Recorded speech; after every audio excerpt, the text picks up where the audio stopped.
And now, Muse, sing all those fighting men who lived in Pelagian Argos, the big contingents out of Aulis and Alope and Trachis, men of Phthia and Hellas, where the women are a wonder. All the fighters called Achaeans, Hellenes, and Myrmidons, ranked in 50 ships, and Achilles was their leader. But they had no lust for the grind of battle now. Where was the man who marched their lines to war? The brilliant runner Achilles lay among his ships, raging over Briseis, the girl with lustrous hair, the prize he seized from Lyrnessus after he had fought to exhaustion at Lyrnessus, storming the heights and breached the walls of Thebes, and toppled the vaunting spearmen Epistrophus and Mynes, sons of King Euenus, Celepius' son. All for Briseis, his heart was breaking now. Achilles lay there now, but he would soon rise up in all his power. Then men of Phylace, Pyrrhasus banked in flowers,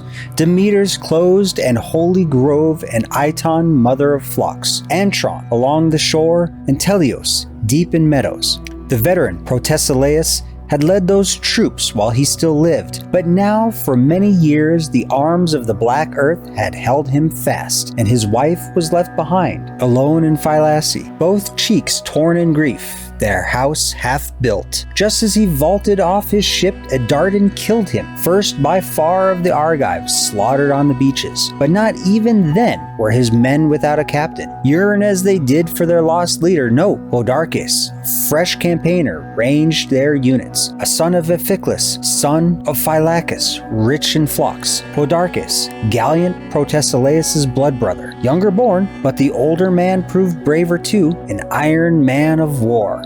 Yet not for a moment did his army lack a leader. Yearn as they did for the braver dead, under Podarches sailed their 40 long black ships. And the men who lived in Pherae, fronting Lake Boebeus, in Boebe and Glaphyrae, and Aeolus' study ramparts, their 11 ships were led by Admetus' favorite son, Eumelus, born to Admetus by Alcestis, queen of women, the most radiant daughter Pelias ever fathered. Then, men who lived in Methone and Thaumacia, men who held Meliboea and rugged ridged Olizon. Philoctetes, the master archer, had led them on in 7 ships with 50 oarsmen aboard each, superbly skilled with the bow and lethal combat. But their captain lay on an island, racked with pain, on Lemnos' holy shores where the armies had marooned him, agonized by his wound, the bite of a deadly water viper. There he writhed in pain, but soon, encamped by the ships, the Argives would recall Philoctetes, their great king. But not even then were his men without a captain, yearn as they did for their lost leader. No,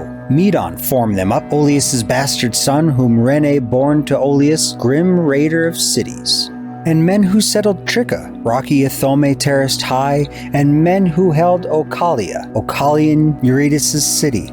The 2 sons of Asclepius led their units now, both skilled healers, Podalirius and Machaon. In their command sailed 40 curved black ships. And men who held Orminion and the Hyperion spring, men who held Asterion, Titanos' chalk-white cliffs, Eurypylus marched them on, Euaemon's shining sun. In his command sailed 40 long black ships. And the men who settled Argissa and Gertone, Orthe, Elone, the gleaming citadel Oloson, Polypoetes, braced for battle, led them on. The son of Pirithous, son of deathless Zeus. Famous Hippodamia bore the warrior to Pirithous. That day he wreaked revenge on the shaggy centaurs, routed them out of Pelion, drove them to the Aethuses. Polypoetes was not alone. Leonteus shared the helm, companion of Ares, Caeneus' grandson, proud Coronis' son, and in his command sailed 40 long black ships.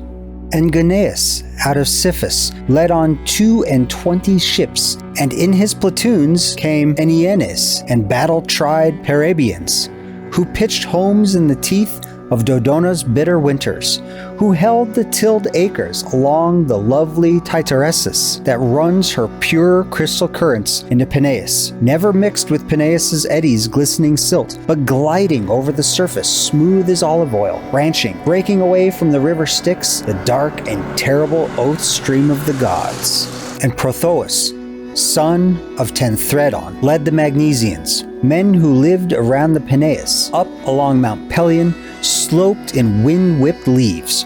Racing Prothous led them on, and in his command sailed 40 long black ships. These were the captains of Achaia and the kings. Now tell me, Muse, who were the bravest of them all, of the men and chariot teams that came with Atreus' sons? The best by far of the teams were Eumellius' mares, and Pharis' grandson drove them, swift as birds, matched in age and their glossy coats, and matched to a builder's level flat across their backs. Phoebus Apollo, lord of the silver bow, had bred them both in Perea, a brace of mares that raced the war god's panic through the lines.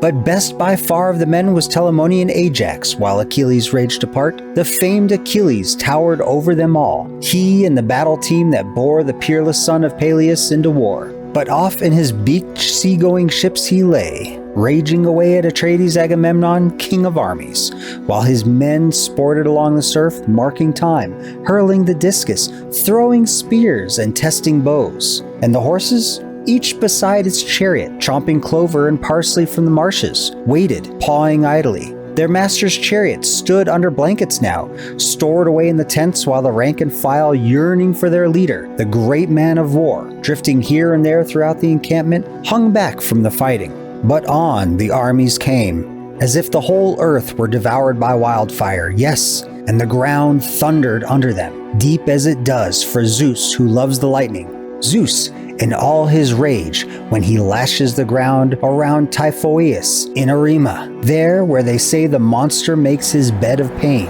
So the earth thundered under their feet, armies trampling, sweeping through the plain at blazing speed. Now the Trojans. Iris, the wind-quick messenger, hurried down to Ilium, bearing her painful message sent by storming Zeus. The Trojans assembled hard by Priam's gates, gathered together there, young men and old, and rushing closer, racing Iris addressed them, keying her voice to that of Priam's son Polides. He had kept a watch for the Trojans, posted atop old Asiates' tomb, and poised to sprint for home at the first sign of Argives charging from the ships. Like him to the life, the racing Iris urged, "Old Priam, words, endless words, that is your passion, always, as once in the days of peace. But ceaseless war is upon us. Time and again I've gone to battle, fought with men, but I've never seen an army great as this. Too much, like piling leaves or sand, and on they come, advancing across the plain to fight before our gates. Hector, I urge you first of all, do as I tell you. Armies of allies crowd the city of Priam, true, but they speak 1,000 different tongues. Fighters gathered here from all ends of the realm. Let each chief give commands to the tribe he leads. Move them out. Marshal his contingents. Now!" Hector missed nothing. That was a goddess's call. He broke up the assembly at once. They rushed to arms, and all the gates flung wide, and the Trojan mass surged out. Horses, chariots, men on foot. A tremendous roar went up. Now a sharp ridge rises out in front of Troy, all on its own, and far across from the plain, with running room round it, all sides clear. Men call it Thicket Ridge. The immortals call it the leaping Amazon Marine's mounded tomb, and there the Trojans and allies ranged their troops for battle. First, tall Hector with helmet flashing led the Trojans, Priam's son, and in his command by far the greatest, bravest army. Divisions harnessed in armor, veterans bristling spears.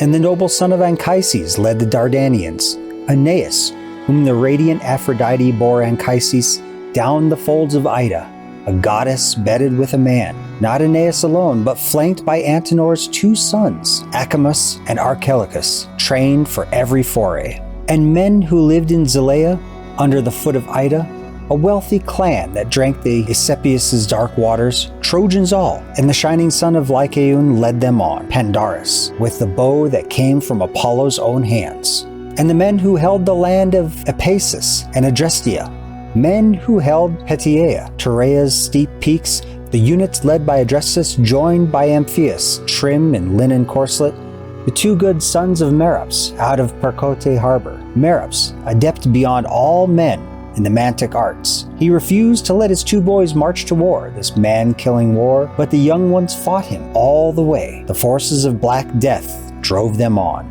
And the men who lived round Percote and Practios, men who settled Sestos, Abydos, and gleaming Erisbe, Asius, son of Hyarticus, led them on. Hyrtacus's offspring Asius, hulking, fiery stallions bore him in from Erisbe, from the Celius River. Hippothous led the Pelasgian tribes of spearmen, fighters who worked Larissa's dark rich plowland. Hippothous and Pylaeus, tested soldier, led them on, both sons of Pelasgian Lethus, Teutomus' scion. Acamas and the old hero Pyrrhus led the Thracians, all the Hellespont bounds within their riptide straits. Euphemus led the Sicones, fighters armed with spears, son of Troazinus, Caius' son, a warlord bred by the gods. Pyracmes led the Paeonians, reflex bows in hand, hailing from Amydon, far west in the broad river Axius, clearest stream that flows across the earth. That burly heart Pylomenes led his Paphlagonians out of Anetian country, land where the wild mules breed. The men who held Kytorus and lived in range of Sissymus, building their storied halls along the Parthenius River at Cromna, Aegialus, and the highland fortress Erythini. Odius and Epistrophus led the Halazonians out of Alibe, miles east, where the mother lode of silver came to birth.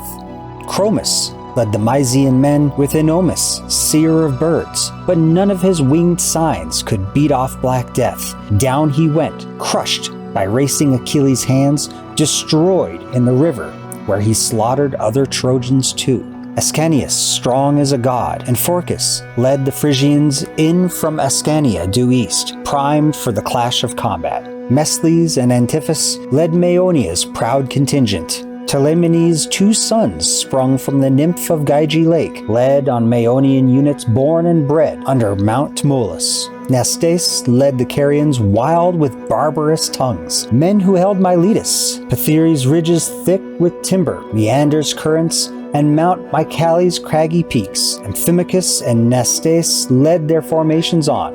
Nastes and Amphimachus, Nomian's flamboyant sons. Nastes strolled to battle, decked in gold like a girl, the fool. None of his trappings kept off grisly death. Down he went, crushed by racing Achilles' hands, destroyed at the ford where battle-hard Achilles stripped his gold away. And last, Sarpedon and valiant Glaucus marched the Lycians from Lycia far south from the Xanthus swirling rapids.